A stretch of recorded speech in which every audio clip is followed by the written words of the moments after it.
You're welcome back. This is Newsfile, your most authoritative news analysis show, and here on Newsfile we put Ghana first. And before I move on to the next issue, I'm holding a copy of the Daily Graphic, and this was Tuesday, October 13 edition. Well, the cameras can zoom on it because I need to make one point about this. It's interesting, but for WAPCO coming out to say what they had to say, what would have happened? Now you see the bold banner headline. It says that Nigeria gas to cut gas to Ghana. And then you see the response. But Power Ministry says it is unaware. You followed it. Dr. Charles Rekubrobe had written to alert the nation that Nigeria gas was going to cut gas to Ghana. And the Power Ministry quickly responded with a very long rejoinder denying every bit of the claims that Dr. Charles Rekubrobe put out there. It's very interesting, isn't it? Okay. Something, there's you know, the minister claims that he doesn't know anything about owning in a Nigerian company. So what is he doing in Nigeria? No, he didn't say he didn't know owing. Yeah. He said that what we have always maintained is that it's a payment plan they requested for. So what is he? So what is he doing there? To deal with those matters. To deal with those matters. Okay. Is that what the minister said? Right. Oh yeah. Right. The Now said that. this show is brought to you by the kind sponsorship of Bank of Africa, strong as a group and close as a partner. MTN, welcome to the new world. Sasso Spray is fresh and powerful. Star Assurance, they've been creating smiles since 1985, and they call upon you to join them, celebrate 30 years of solid partnership. And then Lipton tea, I've been drinking it. It's the #1 tea brand all over the world. Yum Vita is the delicious way to grow. Every day we make countless decisions, but what's your major concern today? Is it to send and receive money safely or to enjoy convenient banking? This is where you heave a sigh of relief, because at Bank of Africa Ghana, you can access swift money transfers via Western Union, MoneyGram, and Worry.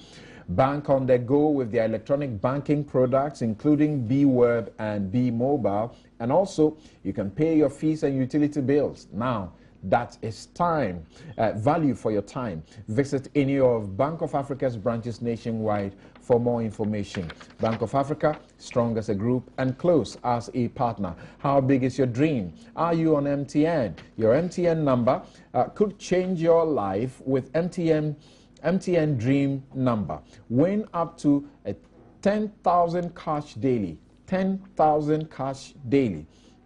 That's Ghana cedis cash daily, when 2 to 7 digits of your MTN number match exactly with the daily drawn number from right to left. All you have to do is to send START to 451. Send the word START to 451.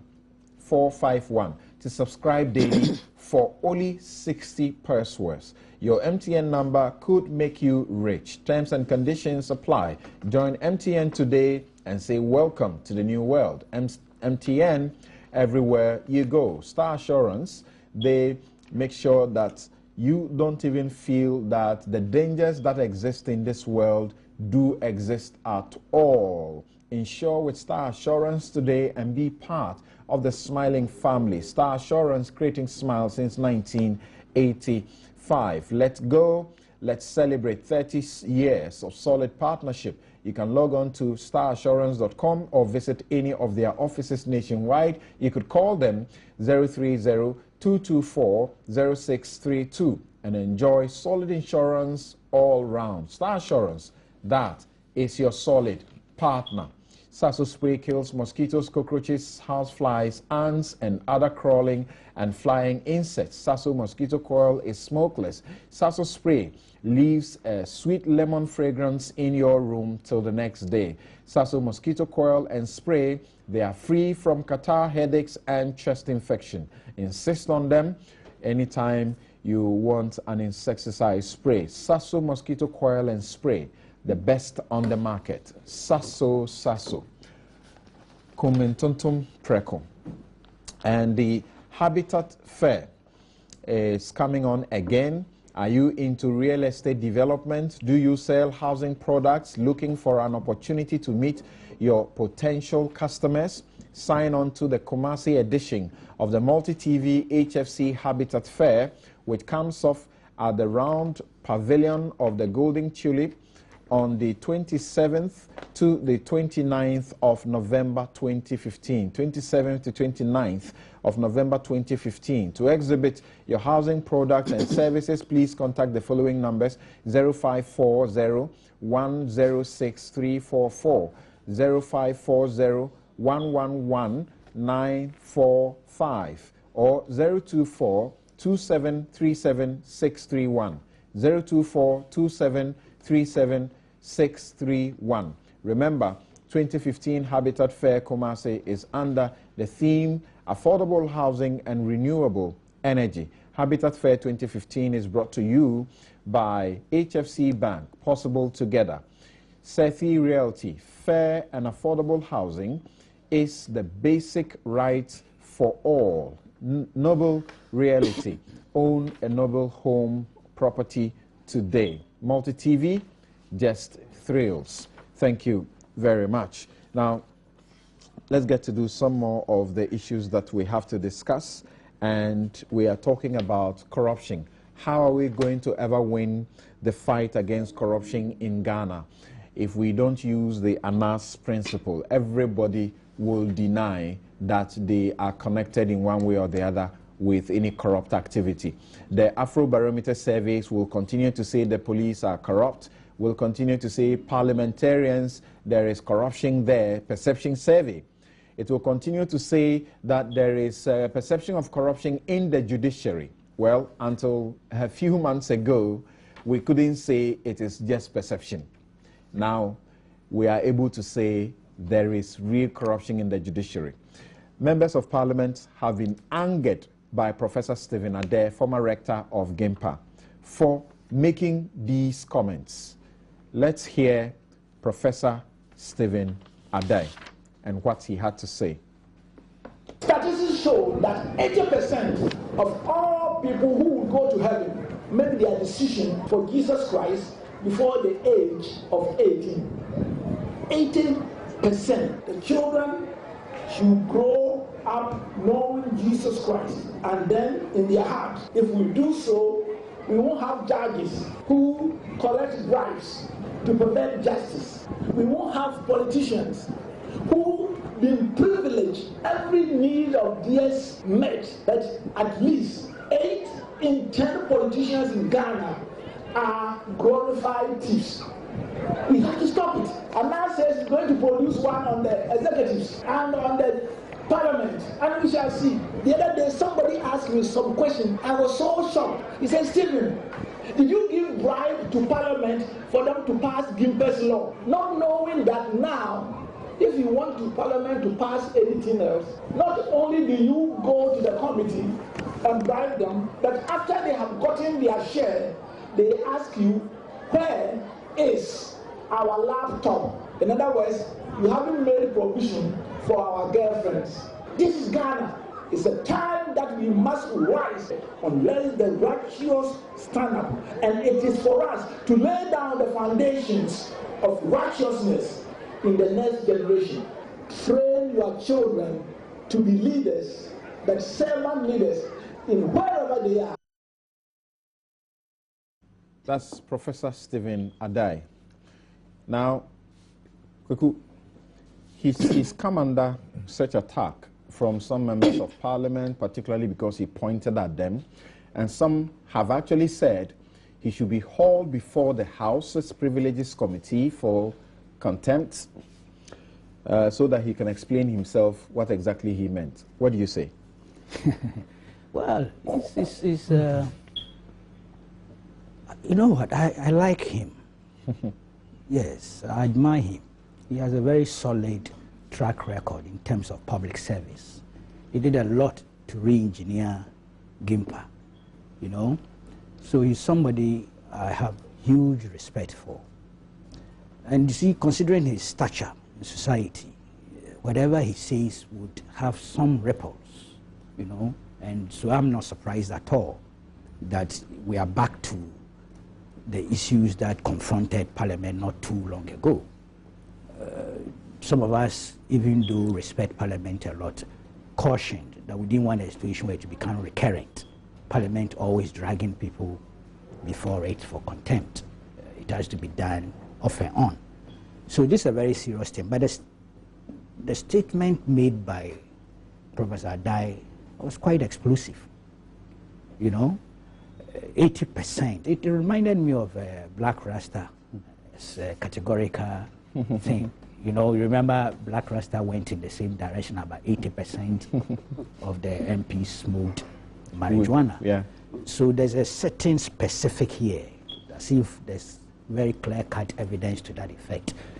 It makes, sometimes the point was about politicians, then somewhere along the line, it's specific to members of Parliament. So really, it's going to be very difficult to defend that thing. I've heard some people suggesting that, oh, but there's an ANAS project on Parliament and so and so. Well, I'm suggesting that nobody should seek refuge in a project that remains unpublicized or undisclosed. We are dealing with a specific matter here. The good professor, if he's dragged before Parliament, they have to, you know, offer something of evidential value on his own, independent of whatever project has been. You believe they will do? You believe they will drag him there? So look, if they don't do, there will be an element of inconsistency relative to the Black Rasta one, okay, which was as outrageous as this. I mean, if you talk about MPs asking for bribes, even for their girlfriends, before they pass legislation or do any work, it's a very outrageous statement to make. Take it from me. Very, very, very. Okay, just hold on briefly. Let's continue the discussion in this manner. Let's hear the leader of the House and what he has said earlier about corruption, and ask ourselves what is different from what Professor Adai has said. Let's hear Alban Bagwe. Is that MPs are Ghanaians. Yes, and so there is some evidence. There is some evidence that some MPs take bribe, and they come to the floor and try to articulate the views of their sponsors. You understand? Yeah. Because Ghana will not develop what we call lobbying. There are some members who take bribe, and sometimes some governments, both sides, they have come with some policies to the House that are very, very controversial, that even their members disagree with them, and they've had to influence the members through this bribe. And that is why you heard my friend Apia Ofuri say that during the privatization of Ghana Telecom, they were giving some $5,000 each. Koku, how different is what Babin said? You preempted me because that was the next leg. Okay. But the point is that I was talking of consistency relative to Black Rasta. Then I'll be surprised if the good professor is also not invited. The Parliament has to be consistent. But again, if you recall when this Black Rasta case came up, we all made reference to the Bagmin thing and how Parliament handled it. If you go into the Hansard, 6 July 2009 Hansard, then Speaker of Parliament, Madame Bamford Addo, there was this whole thing about the appeal for matter in Parliament. Chumesi Apia raised it, and it became a stormy controversy in Parliament. Bagmin and Doa Jaho led the fight for that matter to be referred to the Parliamentary Privileges Committee. So both what Chumesi Apia had said on the floor and Apia Furi's earlier allegation of $5,000 were put together by Madam Speaker then and referred to the Privileges Committee, headed by Doa Jaho, who is today the Speaker. My own checks the last 3-4 days indicate that apparently nothing was done. It appears that even the referrer, though captured here, did not reach the committee for the committee to do any work. Now, regards to Babin's allegation, which also became a huge storm, again, from my investigations, it appears the matter was left at the level of leadership and not referenced to the committee. So nothing again happened there. That takes a lot away from Parliament, and particularly if you have parliamentarians themselves accusing some of their colleagues. Now, with appeal for it, let it be put on record that he had the opportunity to have substantiated that allegation before the Vodafone Review Committee, which President Mills set up, if you recall. And if you read the report, when he appeared before that committee, he was unable to substantiate the allegation of $5,000 bribery. But it still remains valid that Parliament was seized with the matter in 2009 and failed to do anything on it. You have a picture of Parliament itself being part of the problem. Let's be honest with that. But that is no excuse for anybody to make serious allegations against members of Parliament or Parliament as a whole and not to be asked to prove it, even if not within Parliament. Look, if we journalists make such allegations, we are subjected to strict proof. We are challenged. Our code of ethics is brought to the fore and asked to prove our case. So for me, it doesn't matter who you're standing in the Ghanaian society. Once you decide to take the public platform and make allegations, particularly very serious ones, and you are challenged to prove it, I will vote for that. That's distinct from being dragged to Parliament even to go, in order to go through contempt proceedings. I think that with the standing, okay, that the professor has, he must be able to give us something of evidential value to support what he has said. Otherwise, look, then it's free for all. Floodgates must be open for us, anybody, media or otherwise, to say anything, anytime, anywhere, and get away with it. The comment was about politicians, but no, so, he zeroed in on Parliament. Yes. Haven't we heard Johnson Esedu Nketia, for example, refer to the 18 or 17 aspirants, presidential aspirants of the MPP as thieves? Yes, Kwasi Binti, we all allowed that to go. Isn't it? Kwasi Binti, we all allowed that outrageous allegation to go. It was seen within the mold of a campaign. It was irresponsible talk. If I had made that statement, I'm sure I would have been taken on. That this is bad journalism. That you should be ethical. Prove your case. I am saying that that standard of subjecting people to strict proof should not be peculiar to journalists or others. Every Ghanaian, especially elder statesmen who make those statements, should be asked to prove. That's, I repeat, is distinct from dragging the man before Parliament through contempt proceedings. That's the choice of Parliament. I would be surprised if they did, because I have cautioned against recurrent adoption of that approach. It's not good for Parliament that all the time it becomes overly sensitive and then decides to drag people before it for contempt. Except that in this case, let's be honest, if it's true that parliamentarians take bribes even for their girlfriends, I mean, it's too outrageous. I don't want to believe it. I have to be honest with you. That's why I'll take the bribe for myself. Why should I take some for my girlfriend? You know, it's like going to the realm of absurdity. Why would you even tell the person giving the bribe that I need some for my girlfriend? I thought the logic was that sometimes they would go on those trips or those symposia that are held or seminars that are held by sponsors of the bills with their girlfriends. But they pay for those things are paid for. Yes. The hotel bills, the organizations pay for them. Right. The food they eat, they pay for them. If that's what we mean by bribery, let's go back and check it. I'm not too sure about that.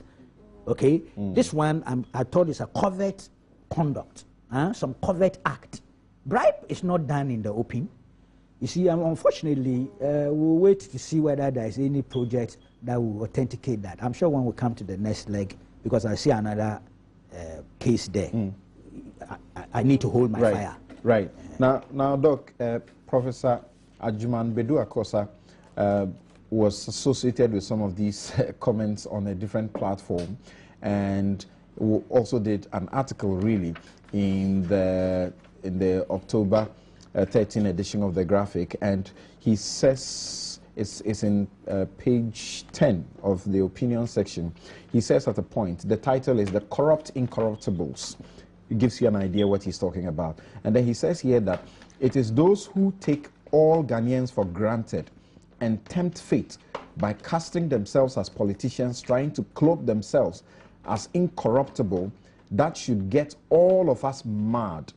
They can do that because they know most Ghanaians are too preoccupied by where their next meal will come from, that they do not have time to bother themselves about anything, not even organizations set aside to ensure the good of the nation are ready to work and put such individuals under scrutiny. In countries where the corruption word is seriously dealt with, no such persons can rear their head seeking to become the first gentleman of the land. He basically is saying we Ghanaians are not serious when it comes to fighting corruption.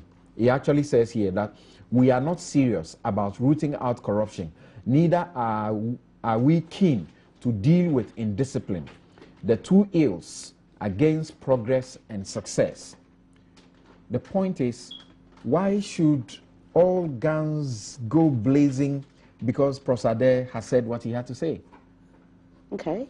I mean, I've not read the full article, Right. so, I don't know the full context. Right. So that's my first caveat. But at least from the bit you read, I do agree. I mean, you said, are we serious about this war on corruption?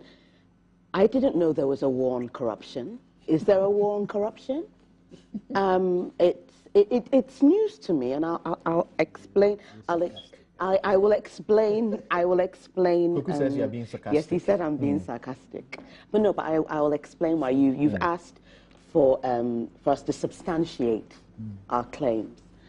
And for me, I wasn't surprised by what Prof said, my former rector said. He's a known maverick, let's say, and he does speak his mind, and that's something that I do commend.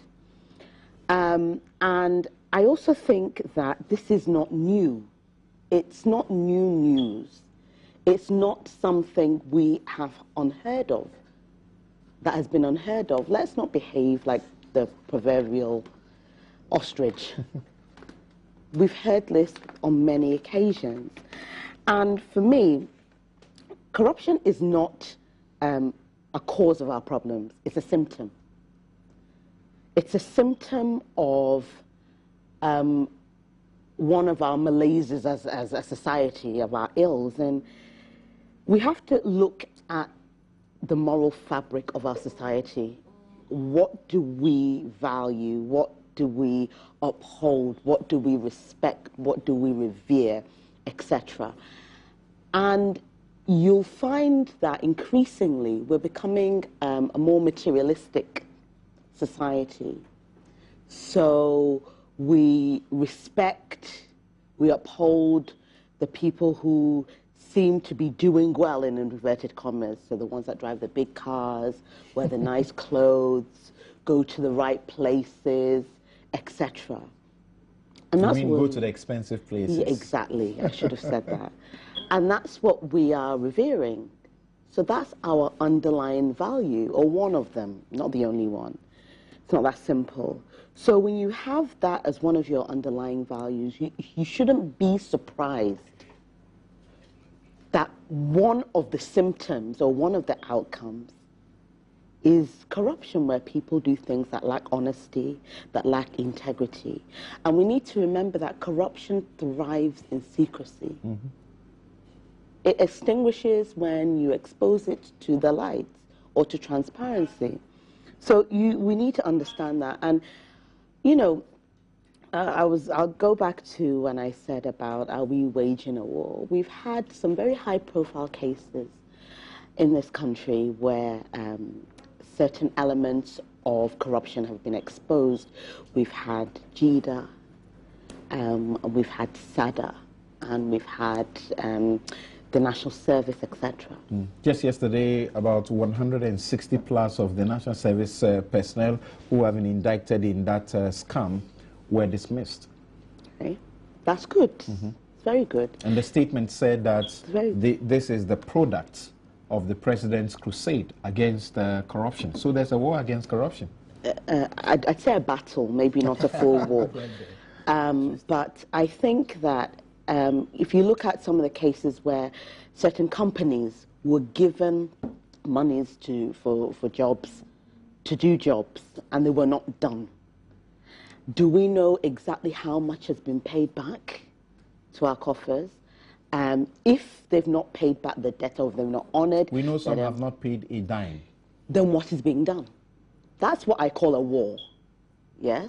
Then what is being done? And we're talking millions.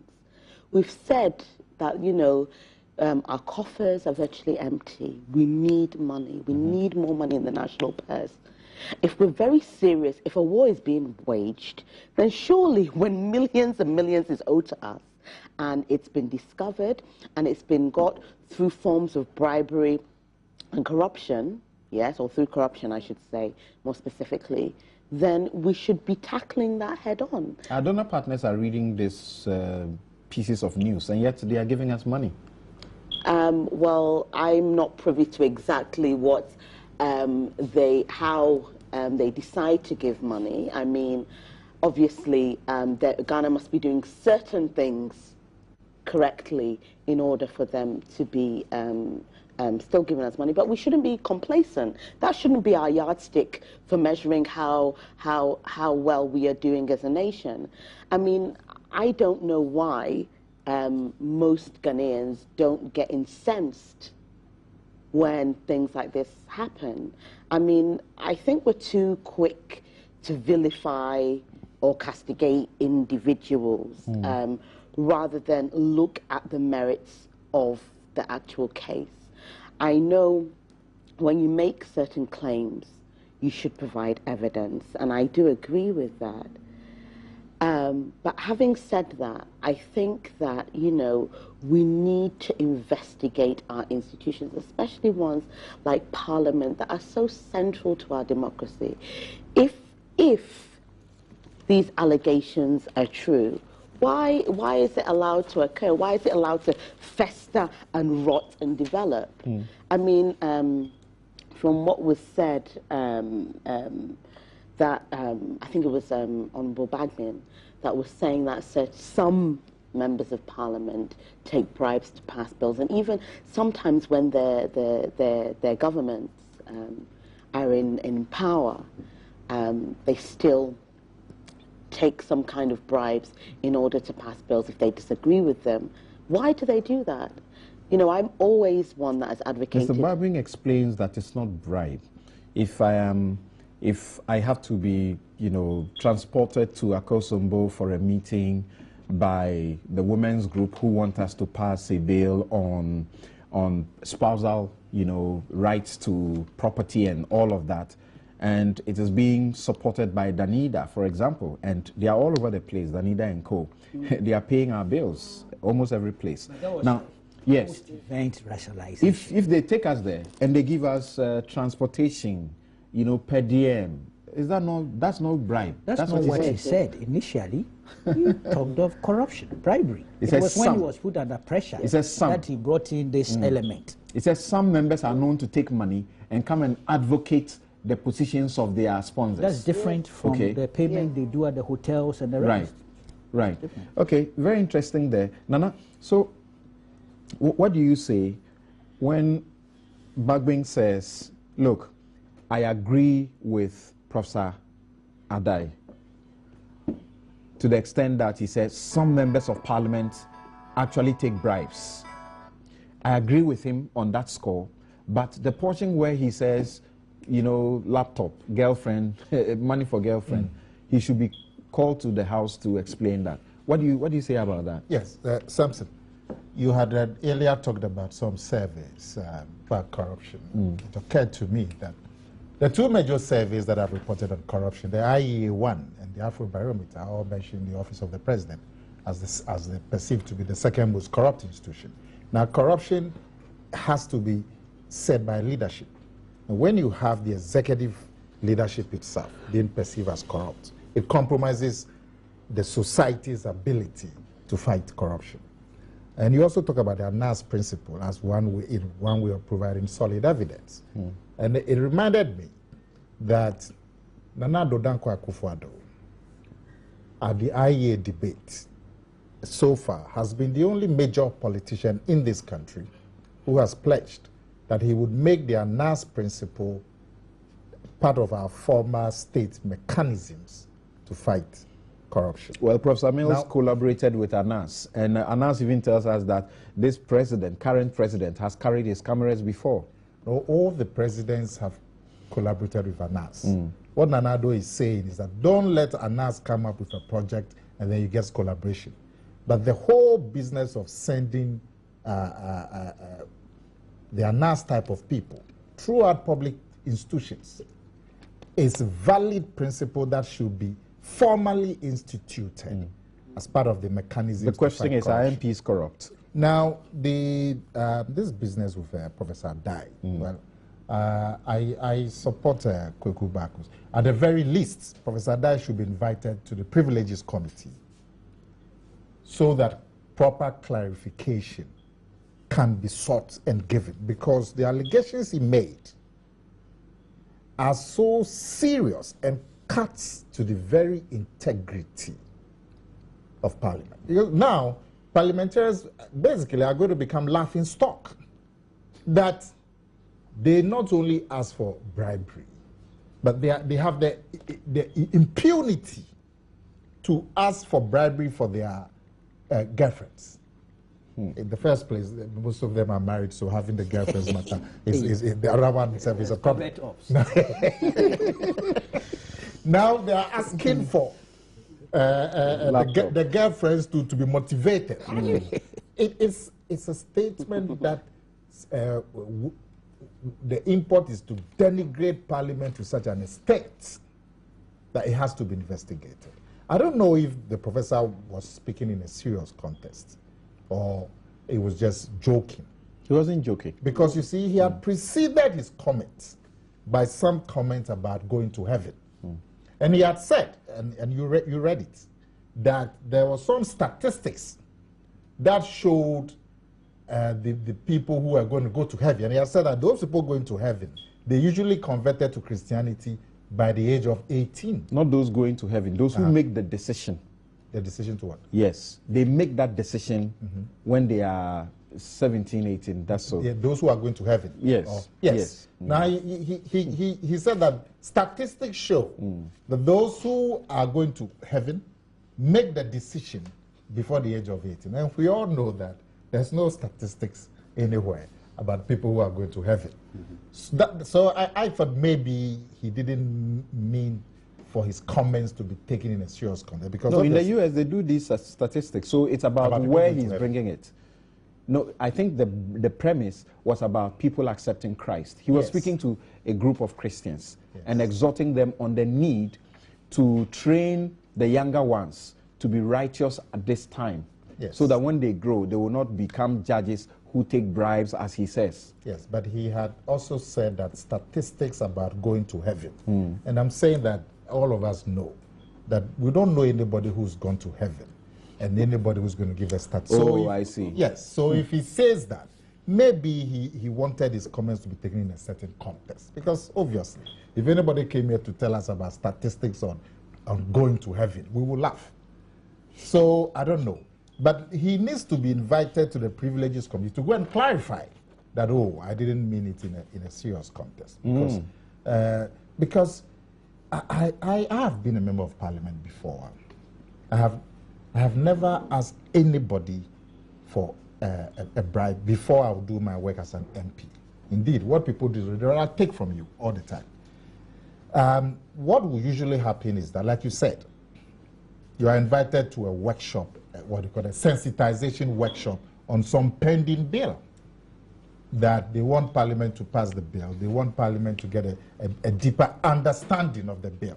So there's a sponsored retreat for the members of the committee, 25 people, to go and have a 2-day workshop so that they can bring a certain clarity to some aspects that parliamentarians may not understand. Now, during those sensitization workshops, of course, your hotel is paid for, your feeding is paid for, and they give you per diem. In fact, sometimes that committee writes letters asking for sponsorship. I mean, how does that happen to an august, a committee like that? Well, you see, when a committee itself decides to undertake a certain endeavor and the funding delays, then you find that the committee is compelled to write for sponsorship. But going forward, that kind of endeavor, we need to have some guidelines. Parliament itself needs to have some regulations so that you don't get people hiding under that funding hasn't come to be writing letters all over the place. So going forward, Parliament itself needs to have some regulations on that bit about members of Parliament or chairmen of committees writing for sponsorship. So I'm saying that what usually happens is that you go to a workshop and then you are given per diem for the 2 or 3 days that you spend there. I can't in my life imagine an MP saying to anybody that before we would deal with this, your bill, come and pay us money. I can't imagine it. In fact, Ada himself had said that during the Jimpa bill, because he had sponsored the Jimpa bill, and it was worked on for a long time, I was there. Nobody asked him for money. So he said that somebody else had told him that, these days the members of Parliament ask for bribe. And then when they finish, they say that they have to give them something for their girlfriends. So basically it's hearsay. Right. Because he himself, in his own experience, he didn't experience that. Now my basic point is that this matter, because it goes to the core of the integrity, he should be invited. He should be invited so he can clarify. Now, Abraham, when this matter came up about inviting people, citing them, potential contemnors to Parliament to answer for contempt, Kweku and various others said Parliament should not be wasting its time on inviting people. Otherwise, it might have to spend all its energies monitoring the media landscape and inviting almost everybody. Why should they be interested in inviting him? I hold a different view. I think that the professor should be left alone because it is my considered opinion that if Parliament continues to invite people to appear before the Privileges Committee, Parliament will end up making heroes out of some people. I think that Parliament should consider some of the comments in a way as to just allow them to pass. Else, time will come when Parliament's own core business will not be attended to. And the potential of making heroes out of people who wouldn't have been heroes is very high. Parliament should have a big heart to be able to stomach some of these things. But I agree that Prof's comments were very specific. He was not talking about perception. It appears he was talking about reality, and that is where his problem is a deep-seated one. But I think that still, contrary to Koku and Nana Akomia, I think Parliament should for once do as if they've not heard this one. Even though it's deep-seated. Like yes. Can you preempt him that if you were invited to the place, he will simply say, here's my defense. I am believing and relying verily on the comments that Bagbin made. So, case closed. Bagbin is not the evidence. It is difficult to say out of 10 parliamentarians, 8. So, will he be able to point out the 8 who will be sitting there? So, his comments are said that it will be difficult for him to substantiate. It will be difficult. He cannot substantiate that. But the point made earlier on is that some monies were supposed to be paid back to government chest, and they have not been paid. Samson, I'm sure you heard the Deputy Attorney General indicate that some monies have been paid. If we want updates, we can still find out from the Deputy Attorney General on this matter. So monies have been paid, they have refunded them, and it is not as if... There's also the National Anti-Corruption Action Plan. She says that there's no battle, there's a battle, but there's a blueprint for fighting corruption in this country. So I can refer you to that document. He says what? You say brokers. Right. Interesting. And one of my colleagues at over here sends me this message. He says that he thinks that Nana Kumia is misrepresenting the views of Professor Adai. He said, Professor Adai said, statistics show that people who make up their mind that they want to live in a manner that when they die, they will go to heaven, take the decision at the age of 18. I pointed that out to you, really. Well, what does it mean? He didn't say people who go to heaven. Now, the quote says statistics show that 80% of all people who go to heaven make their decision for Jesus Christ before the age of 80 years. Yes, that's what you read. Yes. Right. That's what you yourself you All read. right, thank you. That is what you yourself you read. Now, I just want to hear you briefly, and then we move on to another aspect of this, an MP involving matters for which he has been charged with extortion. There's a lady who, for example, I want to use her as an example, that has worked for 3 years with the Ghana Education Service and has not been paid. We have had several excuses given why people like that have not been paid, and that some work is going on and they will be paid. In fact, we know that some of them, when these things happen, they go to the controller and other places. They pledge to whoever will work on their salaries that, look, if you can get all my accumulated salaries to me, accumulated for 2 years or so, you can take this percentage out of the money.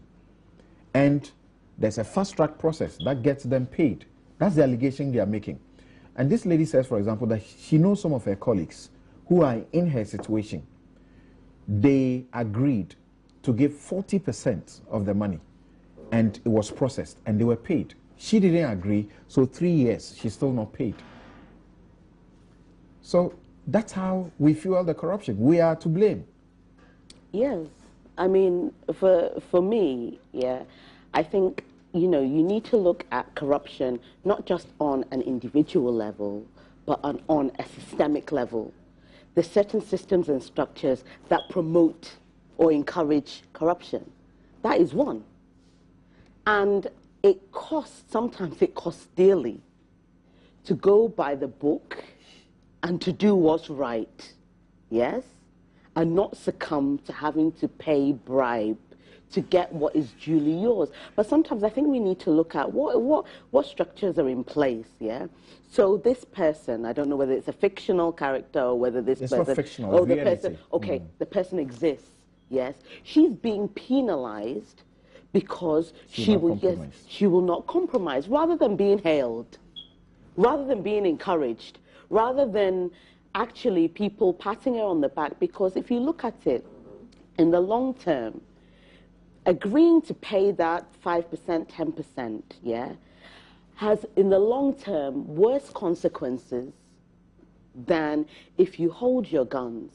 So personally, I think that's just a typical example of how certain systems promote corruption. And unfortunately, this lady has had to pay the price. Interesting. Now, quickly, let's hear this voice that is purported to be the voice of an MP, Afenyo Markin. Hear that voice on the question of corruption, and we'll come and deal with it. Offended. Marcus, I'm not sure. Between me and you, we are talking as brothers. I'm now. Marcus, I'm not sure.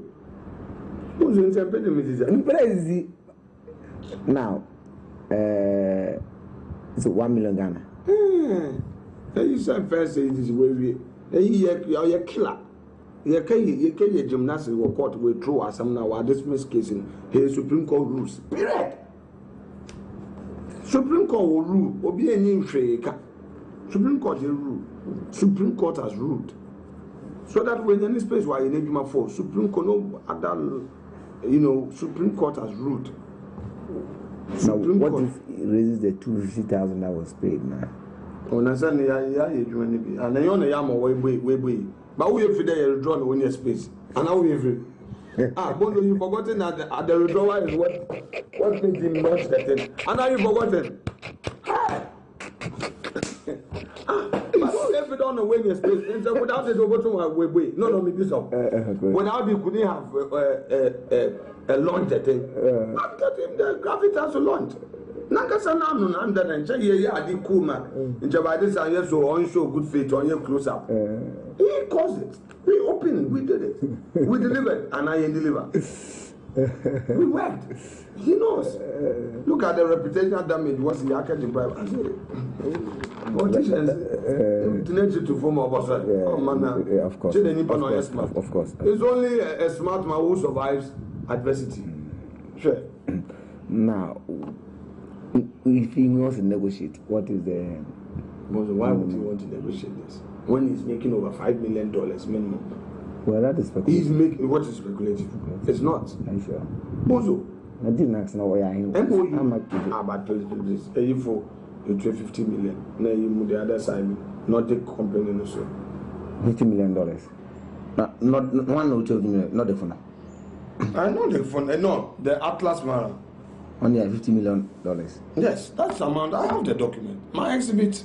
Oh, okay. Nah. No, there are other people who they are paying about $28 million. And I mean that this is good for. What are you talking about? Which nation? To work as a nation. No, but if they are bringing about, so they will end up bringing about $70 million.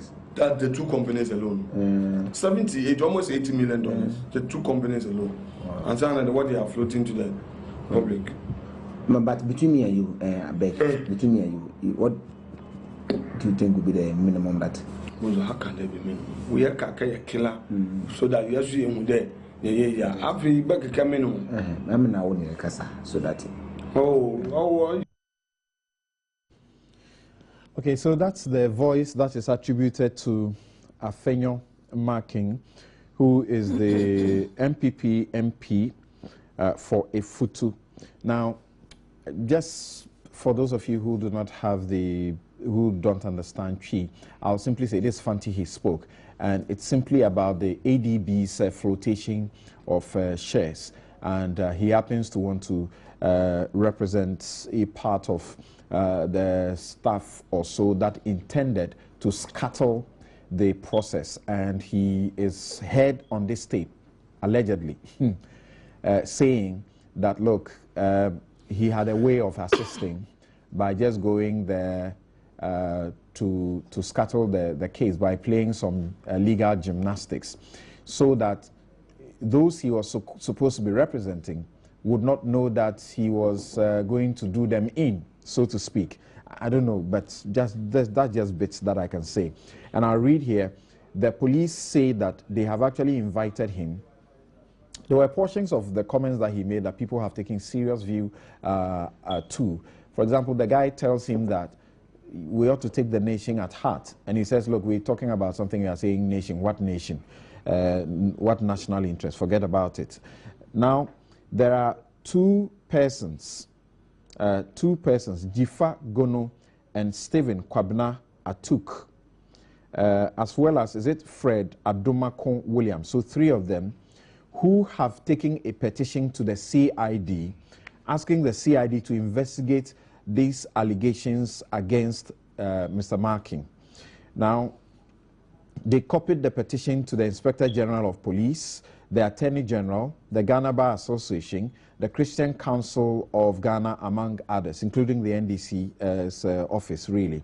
And a source close to the police had told the Daily Graphic in Accra that following the petition, the CID went for a warrant of arrest from the court and wrote to the Speaker of Parliament about the intention of the police to arrest the MP to assist in investigations. But before the police could arrest him, Mr. Markin was said to have reported himself to the police and has been admitted to bail. That after his statement had been taken, Mr. Markin was admitted to bail in the sum of 500,000 Ghana cedis with 2 sureties to be justified. According to the source, Mr. Markin would be charged for extortion, contrary to Section 151 of the Criminal Offences Act of 1960. During the flotation of the ADB shares earlier this year, which generated a lot of controversy, the MP is said to have been caught on tape saying that he went for 250,000 Ghana cedis for what he described as legal gymnastics. And so that's what is going on now. We're told that it's somehow somebody who is trying to contest him in the constituency from the other party who got him recorded and put it out. What should we make out of this, Kweku? Well. I'm not too sure if that last bit is actually a factual thing.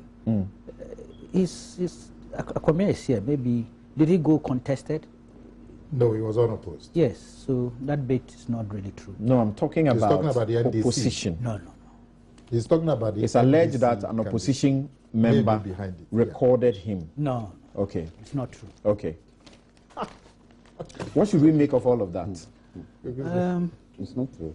The man himself. See, well, there's maybe, I don't know, as a disclaimer, he happens to be my brother-in-law. He's married to my niece, beautiful lady, with beautiful kids.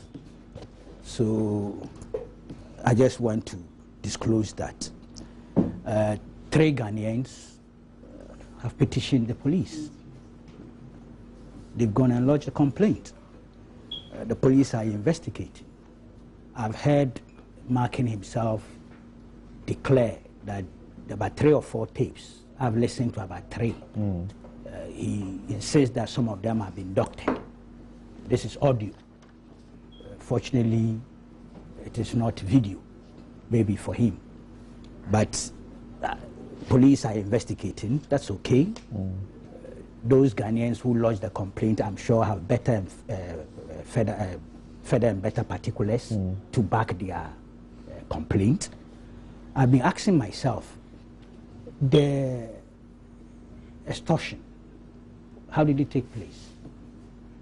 He allegedly extorted from ADB. So the ADB boss, whose name has featured in some of the publications, has he been invited by the police? We don't know. Well, a bird whispered into my ears that he might have been. Is the X factor here? I'm not sure if indeed there is any evidence of extortion. He might have been playing the role of an anas. I'm not sure. So it could be that if, assuming without admitting, there was indeed extortion or bribery, then we have a case here. This is not like the anas case. Anybody who's clear will know that extension. So is the X factor. What he says, what he tells the police will be more important than even what is on the audio. If you are talking of criminal prosecution going forward. Otherwise, this thing may end up in a cul-de-sac, looking at, unless it's for propaganda value. But if you are stripping the propaganda off and looking at the substance, where you want to deal with the issue, either criminal prosecution or even going to the general legal counsel and the rest, you need more than what is merely on the audio. There are other audios I've heard which Markin suggests emphasizes his view that there's been doctrine. There's an audio that talks about him being in South Africa, monies having been deposited in his account in South Africa, and according to him, his passport indicates he's never traveled there. He doesn't have an account there. So all this will be brought to bear in terms of the interrogation. But I say the X factor here is the ADB or their boss. Interesting. Did he or did he not part with money? That's more important than anything on the audio. Right. I've listened to some of the other audio, but those are not the ones we are interrogating here.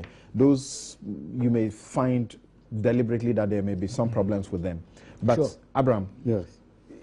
it sounds rather very clear that some wrong was being perpetrated in this audio. But what I agree with Afenyo Markin is that he says that it is only a smart person who survives adversity. I agree with him. But when you listen to the tape, you notice that he was trapped. He was trapped not by any person, but the person he was talking to. You will notice that at each point, the person he was talking to was leading him on. And he's an MPP parliamentary candidate. That person? That voice. Okay. Yeah. So I have heard Afenyo Markin himself indicate that it could be coming from within. And that is in response to Nana Akumia's assertion that it is an NDC person who is trying to do that. Did he say that? Said so. Did he say that? He didn't have said so. I said, You said that. it's been out there but that he was clarifying. that may be the case. Nana Okay, so it's Nana clarified. Akume Nana, was hold on. clarifying. You get your But why would he opportunity. put that thought in his mind? Quickly round up on it. So we need to get to some other issues. So I think that looking at the magnitude of the situation, it does not only border on criminality, but I think that being a lawyer, it may found grounds for professional misconduct. But he's my friend. That you I find it accept a difficult to- client's instructions then to you go to and the do other because side. you believe in their case, Yeah. to go and do a good case for them in court, Yeah. only to now suggest secretly to somebody that all you are up to is to get them lose the case. Exactly, that you are not handling your client's case with the much needed professionalism. That's what is being told. It's an offense under the professional ethics. Legal professional and you could be act. sanctioned. You could be sanctioned, and You could be disbarred, so to speak. so to speak. And I'm sure the second leg will be people will be looking at that. But I find it difficult to talk about it because he's my colleague, lawyer, and these are the things I can say. So why do you think a report will be made to a petition will be made to the police rather than go to the General Legal Council to see them? Because recently they've struck people's names out of the role of lawyers over misconduct. No, they are not mutually exclusive. Both can go concurrently. So I think these people who have petitioned the police may be minded to use the criminal aspect. But I'm sure the General Legal Council itself can be proactive. Sometimes when these things come to their knowledge, they themselves can do it. But I don't suggest that they do it. They will need more than They go to the police, and the police is charging him with extortion. Yes. Who should be making that complaint? To who? Who should be making that complaint of extortion? To the... The extortion would have been made if you are complaining about me extorting money. No. You should come to say, I took money from you under threats. We are enjoined under the Constitution to report crime as citizens of this country. Where crime is committed, you are enjoined to report it. So I'm sure it's based on that they reported the case. What do you say? Can we have a successful prosecution where those who are alleged to have given out the money are not the ones leading this charge? Oh, you need a complainant to be able to prosecute successfully the case. But if you don't have a complainant, you can go ahead, but you only have a weakened case. Okay. Yeah. Just to waste people's time. Interesting. Nana, what do you make I of don't know all whether of you this? What do you make of it? Thank you. Amaliba keeps making unfounded allegations against me. Please speak, Against you. tell him to stop that. Now, these the tape that you've played, at face value, it looks like it is quite incriminating at face value. That you can clearly hear a voice that sounds like Mr. Markin, Honorable Markin, conspiring to do things that would weaken a very young, enterprising MP and lawyer. Yes, absolutely. It's conspiring to do things that will weaken a client's case and get a case thrown out, and is in return for some consideration. 250,000 he has received, allegedly. Okay. So, and so when you listen to the voice, it's quite incriminating. But the problem is that, Samson, I mean, Honorable Markin is part of my communication team and one of the more prolific communicators we have in the party. So I have questioned him closely about this matter. Indeed, the party itself has composed a team that has questioned him and everybody else involved in mentioning this matter very closely. Honorable Markins denies that the tape is genuine. And he says that some of the items on the tapes that he's gone to South Africa, he's got an account in South Africa management, all of those things are not true and all of that, and that the voices have been doctored, that he hasn't received any monies. So, and we all know the history of tapes in this country. I mean, there was one occasion where government did a press conference and showed the nation how voices can be doctored. We were in this country when that happened. And we don't seem to have developed the capacity to be able to verify if voices are genuine or not. So when the man says that these voices are doctored, I haven't received any monies. He does not deny that it is his voice. He only denies the content. The content of his voice? When he says doctrine, yes. Twisted terms, yes. and so he's trying to challenge them. Yes, the authenticity of there's been some doctrine going on. But not the voice. His voice? Yes, he's not saying it's not his voice. But what has he said? I'm asking. You say he denies it. He says that the thing has been concocted. Okay. But you listen to it and you say it sounds like yes, but the man, and that's why I'm saying that we are in this country, the history of tapes. That's why, because we are in this country where government itself has conducted a press conference to show to the whole country how voices can be doctored on tape. You remember? So when the man says it is not my voice, the only way you can check is if the police, we have the forensic capacity to be able to do voice authentication. We don't seem to have done that. At the level of the party, the investigation or interrogation that's gone on. Yes. What's the outcome of that, or is still ongoing? No, because the gentleman said that the thing has been doctored, and it is not his voice, and that he hasn't received any payment. So it leads us to a dead end. And then also, like Kweku said,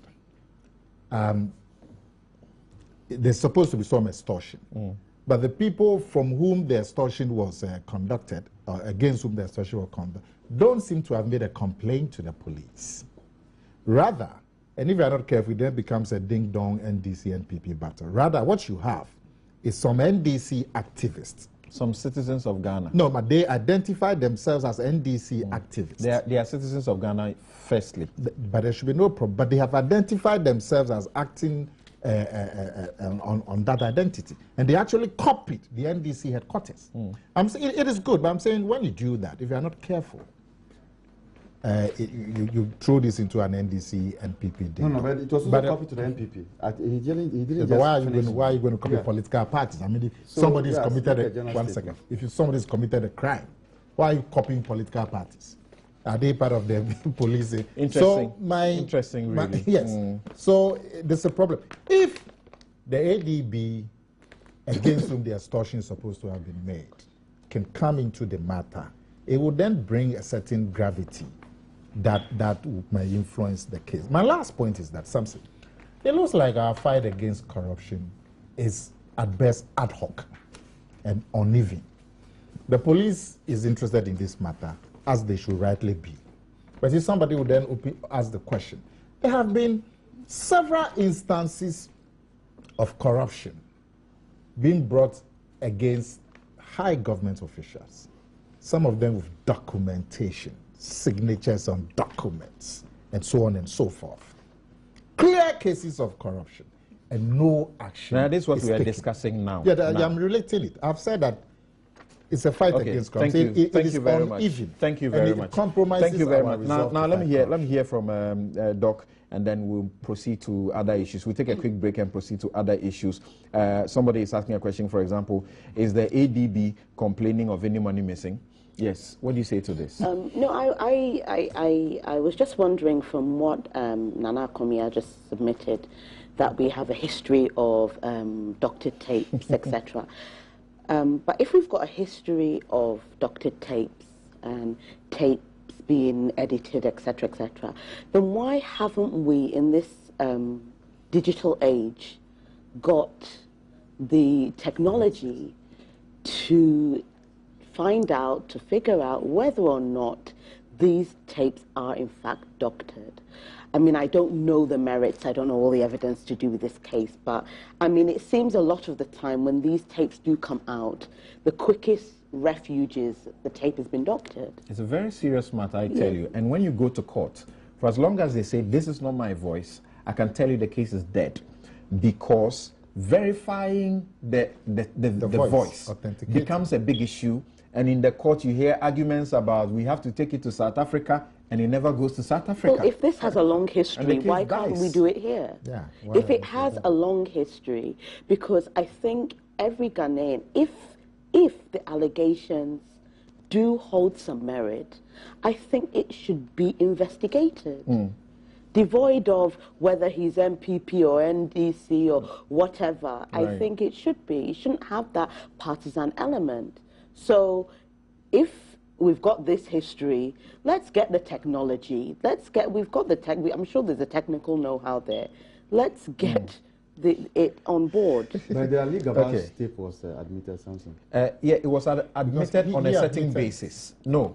It was admitted on a certain basis, and I was in court, we pushed it. So it was not about being his voice or not his voice. That was an ancillary, denial. But the main contention was that it was procured improperly, and so should not be admitted.